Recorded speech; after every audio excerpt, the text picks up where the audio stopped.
ქართველ დედებს ეს აქვთ ინსტინქტის დონეზე. ინსტინქტის. მას არც ჭირდება თითქოს დაფიქრება, რომ მე ხა სწორს ვაკეთებ, ზედმეტად რომ მიყვარს ჩემი შვილი, ჩემი 1 წლის შვილს რო ვეფერები.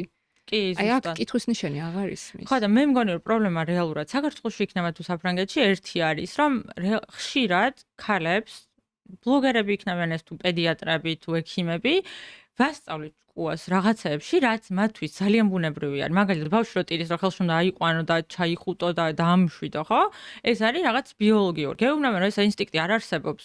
მე არ მჯერა მაგის რო არ არსებობს, იმიტომ რომ გეუბნებით ისევ, რომ როგორც კი ორსულობის დროს ვერც წარმომედგინა ეს ყველაფერი რაც მე გავაკეთე მე ჩემ შულთან, როცა რამოდენიმე კვირის და თვეების იყო, ის მოხდა ბუნებრივად. თეორიულად რაღაცები რაც ვიცოდი, ყველაფერი უმნიშვნელო გახდა, როცა ბავშვი ხელში დავიჭირე და ვაჭამე თუ არ ვაჭამე არ აქვს მნიშვნელობა.